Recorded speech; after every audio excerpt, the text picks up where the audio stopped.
Lecture 8, Abstraction and Reality, Dornoch, 13th of October 1917, by Rudolf Steiner. You will have gathered from what I said yesterday that at the present time we must come to realise the distinction between abstract and purely intellectual thinking and thinking which is based on reality, in order to relate our thinking to the reality.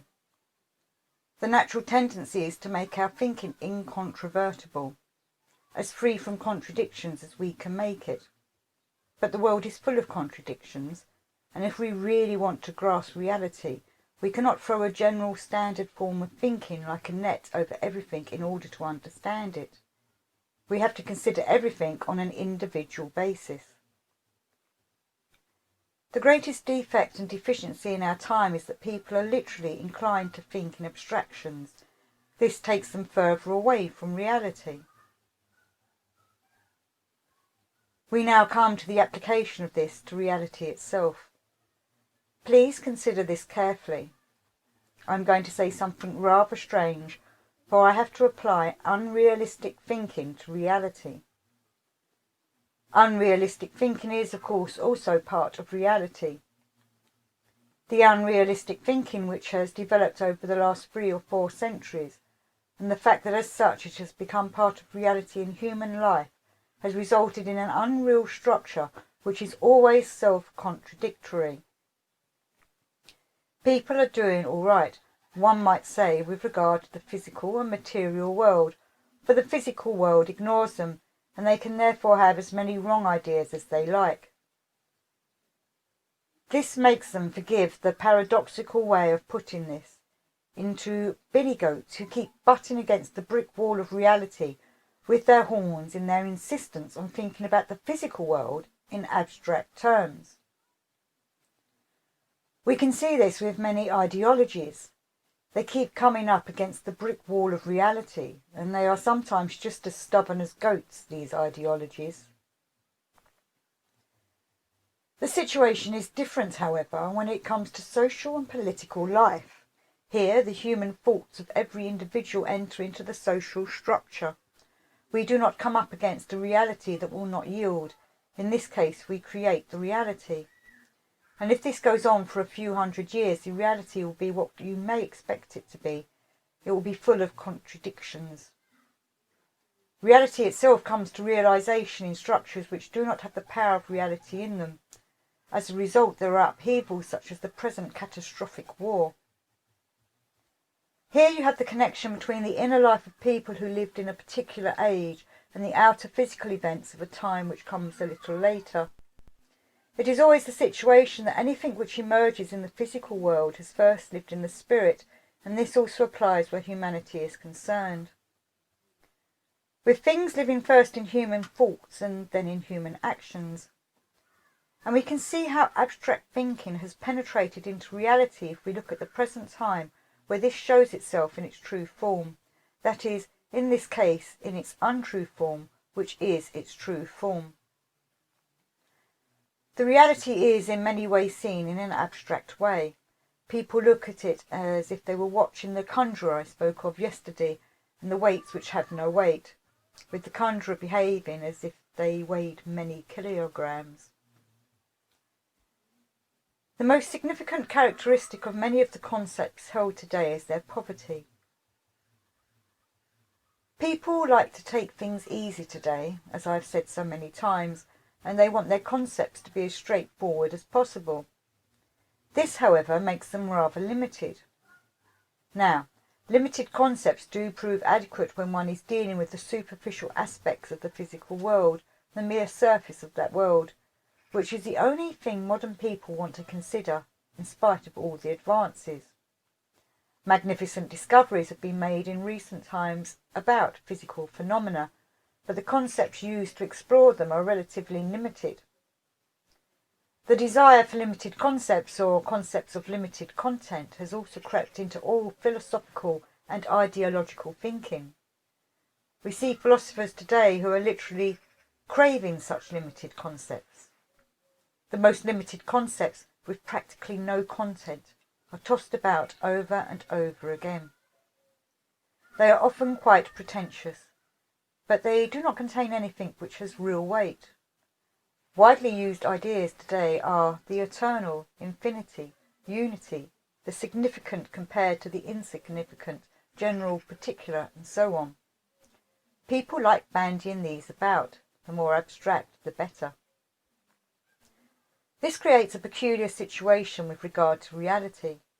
People no longer see the living reality in anything and lose all feeling for what reality really has to offer. Merely observe the present situation and you will find this everywhere. Let me tell you about something that is really worrying. A present-day philosopher has been considering the question as to whether it is possible to have an opinion regarding the length of time for which this war will continue. It is a vital question. I think you all agree, but it is a question that needs to be decided by using real concepts which have content and full of life. It cannot be decided by using generalized abstract ideas of world and temporality, general and particular, and so on.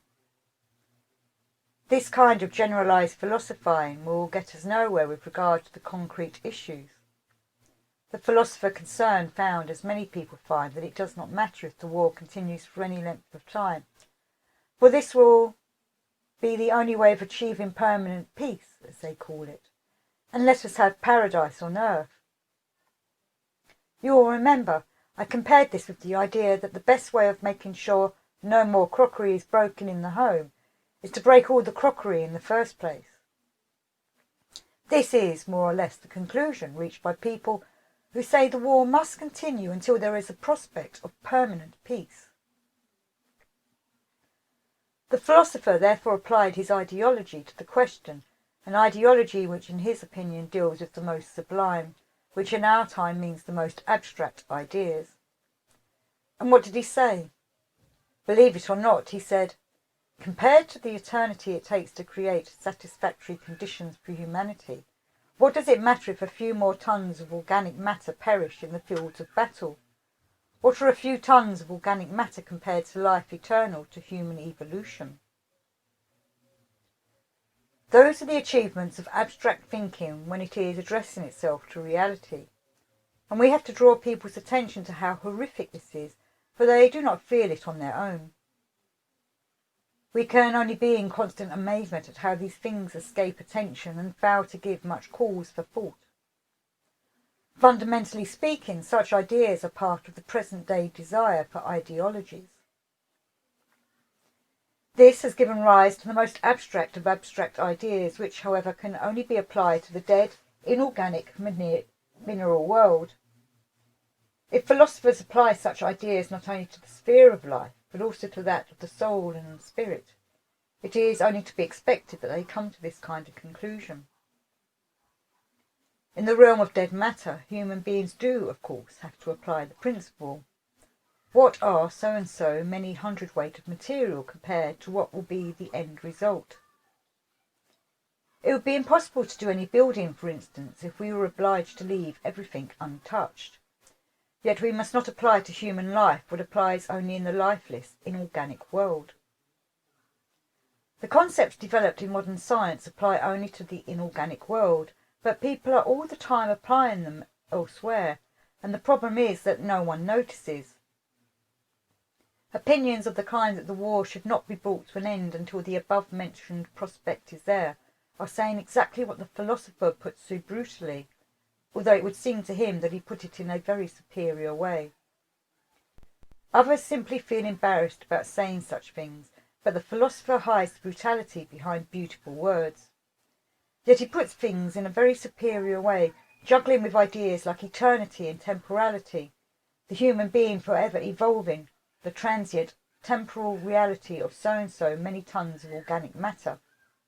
But he ignores the fact that eternity, infinity, lives in every human being, and that every single human being is worth as much as the whole inorganic world taken together. These things also provide the background to the forms we are now seeking to develop here on this hill. For art too has gradually been caught up in an ideology which is without weight and without reality. We have to come to the true nature of things again, and this is only possible if we come to the spirit. We therefore need different forms from those one generally sees in the world of art today. In other words, our age must once again become creative and do so out of the spirit. This goes against the grain with many people today, but try and understand the enormous extent to which our whole ideology has gradually entered more and more into the lifeless sphere, because it has only been considering that sphere. Look at the buildings and at the other works of art produced in the 19th century. Really, all one gets is old styles rehashed over and over again. People have built in the classical style, the Renaissance and the Gothic styles, always something which is no longer alive. They have not been able to work with the elements which live in the present. This is what we must achieve. It will create a completely new spirit. It will involve many sacrifices, but something like the house which has been built outside, which has new forms created out of the concrete itself, is a pioneering effort. And it matters not only that these forms have been thought, but also that the opportunity was made to produce such a building. These things must be considered and given their full weight, otherwise there can be no comprehension of what we intend to create on this hill. The nature of the whole is such that the forms now coming into existence here contradict and are in utter conflict with the forms created in the rest of the world today. To understand the present time. This phrase has been like a thread running through everything I've been saying to you since my return. It does, however, mean that rather than take it easy, we have to put in a lot of effort of thought, effort of feeling, effort of will to experiment in the desire to understand the present time. And we must have the courage to make a complete break with some of the things that belong to the past. Fundamentally speaking, the people who are considered to be most enlightened today are often working with old ideas without really knowing how to use them to good purpose. Let me give you an example.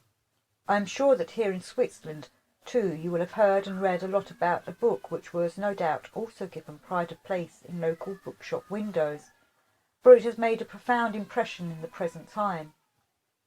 I am especially pleased to be able to speak of something that comes from our friends and not only our enemies, so that no one should think there is a personal bias.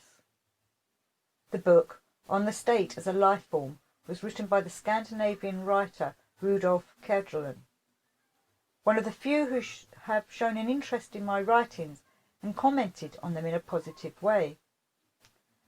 So I think it will be obvious that there is no personal bias in what I am going to say about this book, but I believe it is something which has to be said.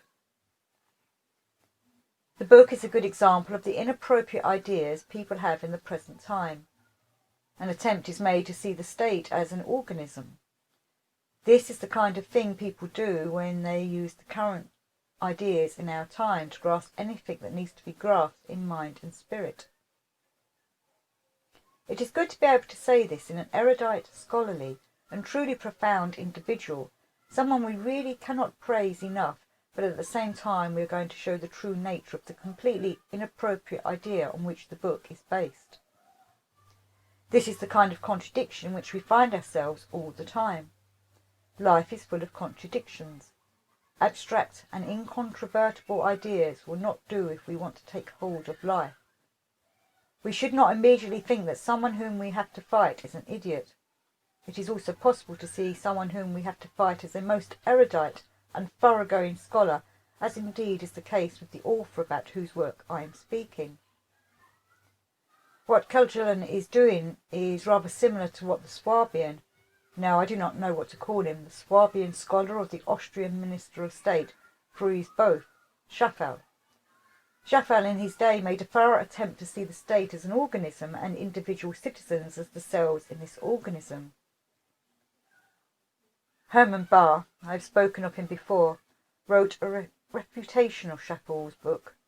The title of the book was Die Ausdrücklichkeit der Sozialdemokratie, translates as Social Democracy Outlook Nil. Excuse my German.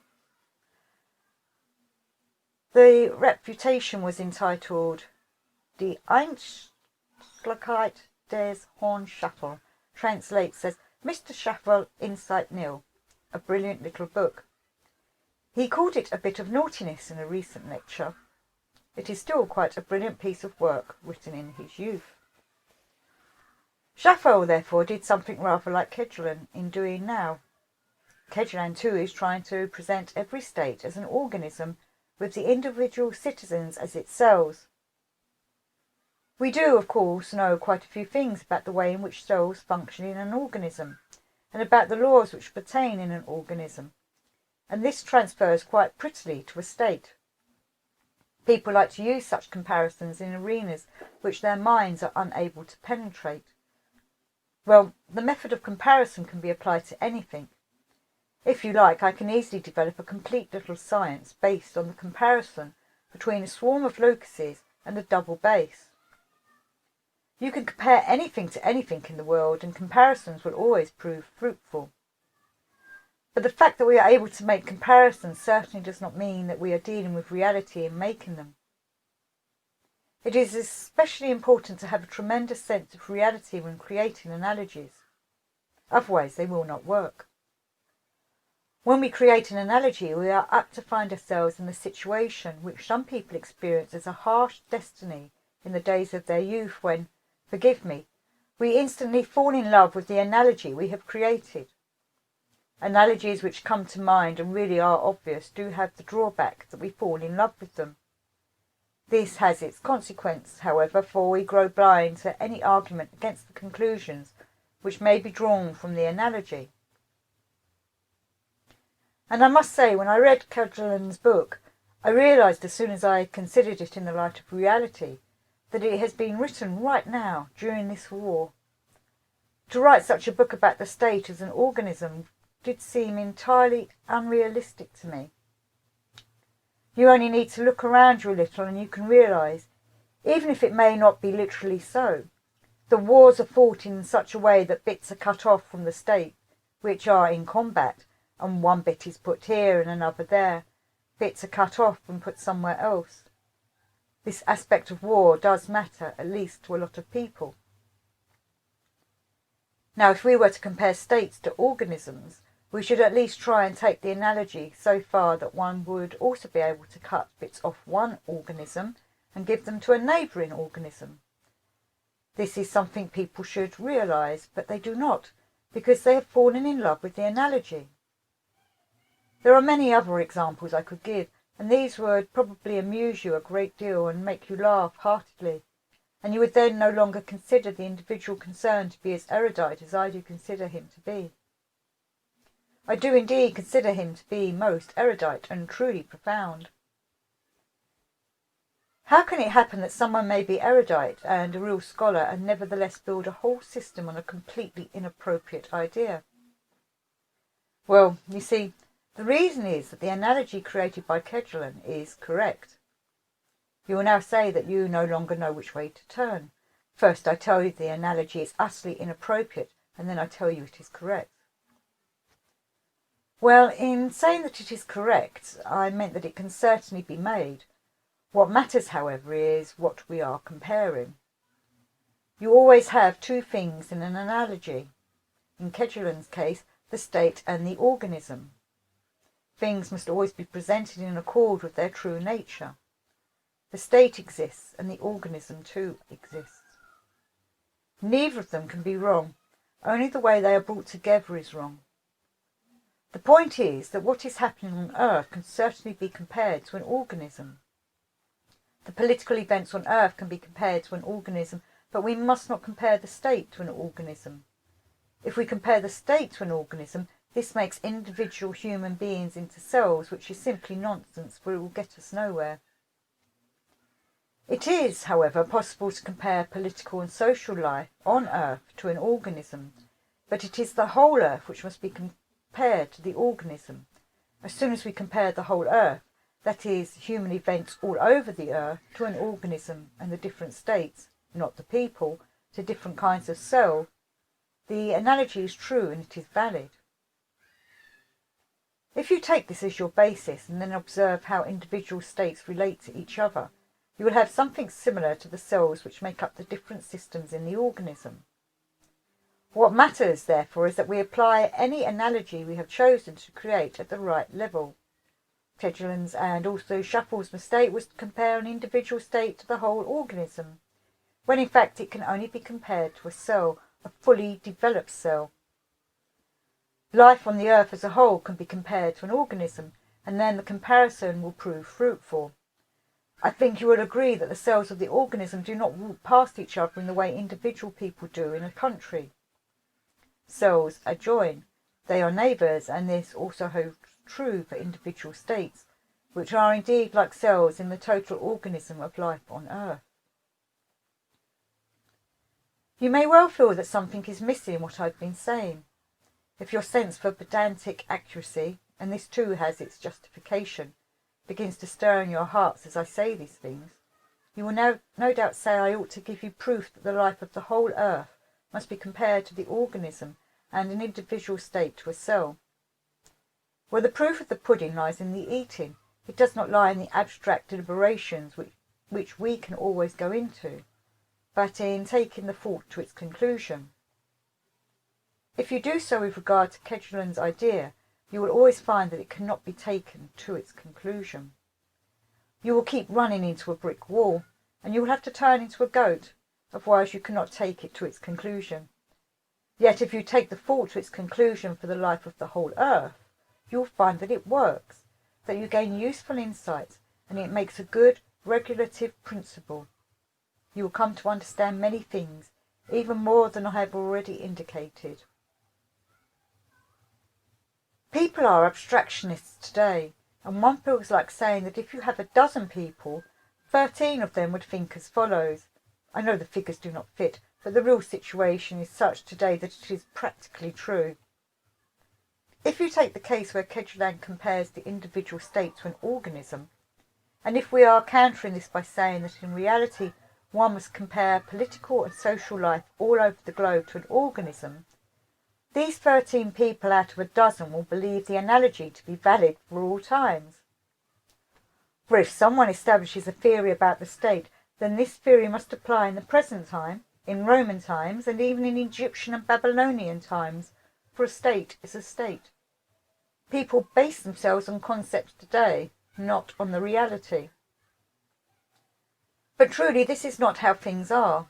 In this respect too, humanity is going through a process of evolution. The analogy I've given is only valid from the 16th century onwards. Before then the globe was not a coherent whole. It has only come to be a coherent political whole from then onwards. America, the Western Hemisphere, simply did not exist for any political life which might have been a coherent whole. By creating a proper analogy, you immediately also see the tremendous break that exists between more recent life and life in the past. Insights based on reality always bear fruit, compared to concepts not based on reality, which are sterile and do not bear fruit. Every insight based on reality takes us a step further. We gain more than its immediate content, and it takes us forward in the real world.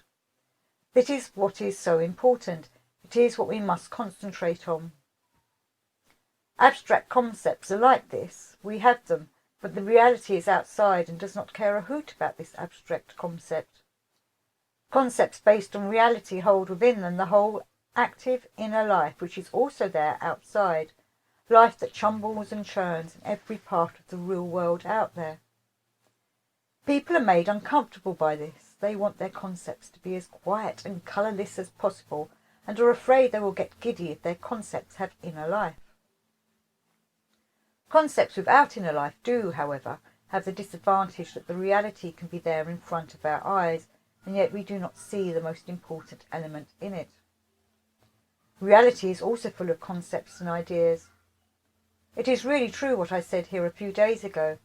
Elemental life goes on out there, and it is full of concepts and ideas. I also said that abstract ideas are mere corpses of ideas. It can happen that people who are only like corpses of ideas will speak and think in them, whereas reality comes to quite different conclusions. It lets events take quite a different course from anything human minds are liable to come up with. For 3 years now we have been caught up in terrible events which can teach us a great deal. We must be awake in following events, however, and not asleep. It is really something to marvel at, negatively speaking, that so many people are still asleep to the reality of these terrible events and still have not come to the realization that events which have never happened before in the world evolution of humanity demand that we develop new ideas which also have not existed before. Let me put this more accurately in symbolic form. We may certainly say that some individuals had a notion that this war was coming, and they may have had it for many years. Generally speaking, it can be said, however, that with the exception of certain groups in the Anglo-American world, the war was completely unexpected. With those who had an idea of its coming, the idea sometimes took a very odd form. One idea, which could be found again and again, came from economists and politicians who were deep thinkers. I assure you, I am not being ironical, I am completely serious about this, and was based on careful deductions made with reference to certain events. These people proceeded in a very scientific way, combining, abstracting and making all kinds of syntheses, and finally arrived at an idea which one really did come across for a long time, even at the time when war broke out. It was that in the light of the present world situation, of economic factors and the trade situation, this war could not possibly go on for more than 4 or 6 months. This was a truth fully supported by factual evidence, and the reasons given were far from stupid. They were perfectly good reasons. But how does reality to the whole tissue of reasons put together by these clever economists? Well, you can see what is happening in reality. What is the point, ask you, when such a situation arises? The point is that we must draw the right conclusions from such a situation, so that the war actually teaches us something. What is the only possible conclusion from what I have given as a symbol? You see, I have merely given one glaringly obvious instance. I could tell you of many other and similar views which have also fallen foul, to put it mildly, of the real events which have occurred in the last 3 years. What, then, is the only real conclusion? It is that everything from which the wrong conclusions were drawn must be thrown overboard, and we must say to ourselves, our thinking has been divorced from reality.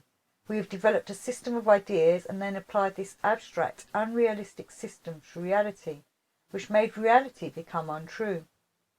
We must therefore break with the premises on which our apparent conclusion was based, for this conclusion destroys the real world.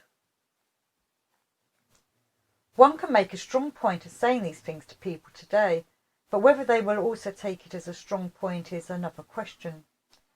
Something that was just as intelligent as the politician's idea of the potential duration of the war, again I'm not being ironical, were the reasons given by an enlightened group of medical men when the first railways were being built in Central Europe. Speaking on the basis of medical knowledge at the time, not just a single eccentric, but a whole group of medical men, I have spoken of this before, said that the railways should not be built because the human nervous system would not be able to cope with them. This is on historical record. It happened in 1838. Not so long ago, therefore, the professional opinion was that railways should not be built. If, however, people were to build railways after all, so the document says, high board fences should be put on either side of the tracks so that the farmers will not see the trains passing by and suffer concussion as a result. Yes, it is easy to laugh afterwards when reality is ignored such arguments. People laugh about it afterwards, but there are some elemental spirits who laugh about human folly when it is being committed, or even before scientists come up with such foolish notions. We must break with anything where the opposite has proved true. Reality is contradicting theory, and the life of the last 3 years, as it has been all over the world, is contradiction come to realization. We must take a new look at events, for the present time is challenging us to make a radical revision of our views. It is actually difficult to take such a train of thought through to its conclusion once it has been started. Humanity is not sufficiently free-thinking today to allow these thoughts to reach their conclusion. Anyone who has a sense for reality, for what really happens all around us, can, of course, see that the conclusions are being drawn in the real world outside. It is just that people will not get this into their heads. There is an enormous difference in this respect between the West and the East. Last year I discussed the profound differences between West and East with you from all kinds of different points of view, pointing out, for example, that the West is mainly talking of birth and of claiming rights. Look at Western views. Birth and origin is the principal idea in science. It has given rise to Darwin's theory on the origin of species. We might also say, in ideological terms, the theory of birth and origin, in practical terms, the idea of human rights. In the East, in Russian life, which is little known to us, we find reflections on death, on the human goal extending into the world of the spirit, and on the concept of guilt and of sin in terms of practical ethics. Read Soloviev. His works are now readily available. Such contrasts may be found in most areas, and we do not grasp reality unless we take full note of them. Emotions, sympathies and antipathies prevent people from considering the things which matter. As soon as sympathies and antipathies are aroused, people will not even let the truth get near them. In the same way, people who have fallen in love with a particular analogy fail to see the contradictions. People hold anything they love for the absolute truth. They cannot even imagine that the opposite may also be true, though from a different point of view. Let us consider the West, and specifically the Anglo-American West, for the rest are mostly repeating what they are saying. Which point of view, or ideal, as people also like to call it, is all-pervading, particularly in Wilsonianism. It is that the whole world should be the same as those Western nations have been in recent centuries. They developed their own ideal system, calling it by different names such as democracy and the like, and other nations are very much at fault because they have not developed the same system. It is only right and proper that the whole world should adopt their system. The Anglo-American view is this: what we have developed, what we have become, is right for all nations, great and small. It creates the right political situation and makes the people happy. This is how things should be everywhere. We hear it being proclaimed it is the gospel of the West. No one even considers that such things are only relative and that they develop mainly on the basis of emotions and not, as people believe, of pure sense and reason. Take care, of course, not to squeeze these words too much, for squeezing the last out of a word is something which often leads to misunderstanding today. People might think, for instance, that I want to hit out at the American people or the Anglo-American peoples when I speak of Wilsonianism or Lloyd Georgianism. This is not at all the case. I am deliberately calling it Wilsonianism because I mean something quite specific. But far be it from me to mean something which you could simply call Americanism. This is another case where one has to concentrate on the real situation. Some of the tirades to have come from Mr. Wilson in recent times did not even originate on American soil. We cannot even do Mr. Wilson the honour of calling his tirades original. They are worthless and untrue, and they are not even entirely original. The strange thing is that a writer in Berlin, someone with considerable acumen, has written articles which were Wilsonian without being Wilson's. They did rather well, these articles, though not in Germany. They did well in the American Congress, and you find them included, page by page, in the Proceedings of Congress, because they were read out at Congress meetings. Some of Wilson's more recent tirades may be found in those pages. Some of the fabrications Wilson produces against Central Europe have their origin there. So they are not even original. It should be rather interesting, quite a joke in fact, when future historians look at the proceedings of the American Congress and find there was a time when those gentlemen decided not to present their own brilliant ideas, but to read out the articles by the writer in Berlin, and those pages were then included in their proceedings with Proceedings of the American Congress written on the cover. What really interests us, however, is the reason why the Americans like those articles. Well, it is because they really say that one can feel perfectly comfortable on a chair which one has occupied for centuries, and where one is now able to sit and tell the world, you should all sit on chairs like this and everything will be fine. This is what you get in the West. The East, Russia, has also come to a conclusion, but not by way of a concept. The people there are not yet theorists, for they have their reality. The conclusion they have drawn is a different one. They never dreamt of saying, what we have been doing for centuries must now be the salvation of the whole world. We want people to be the same as we have been. It would have been possible to find a pretty word for what has been going on for centuries in Russia. Pretty words can always be found, even if the reality is about as horrible as you can imagine. If you pay for it with American money, it will just cost so and so many dollars, and you can reinterpret the most golden of ideas as ethical ideals. This, however, is not what happened in the East, for there a real conclusion was reached. People did not say, the world should not accept what we have had so far. Indeed, the real conclusion which I touched on earlier was drawn, that the premises do not have to be correct. Something has been set in motion, though it is as yet far from what it will be one day. But this does not concern us. I do not want to express an opinion on the one or the other. I merely want to show how great the contrast is. If you consider the contrast, you get a colossal picture of the reality between the West, where people swear on anything which has to do with their past, and the East, where people have broken with everything that was their past.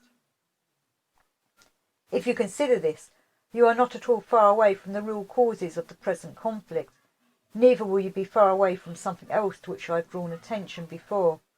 The war is actually a war between West and East. The middle is simply being ground to dust between the two, merely because the West and the East cannot come to terms. The middle is suffering because of disagreement between West and East. But does anyone want to pay heed to such a colossal truth?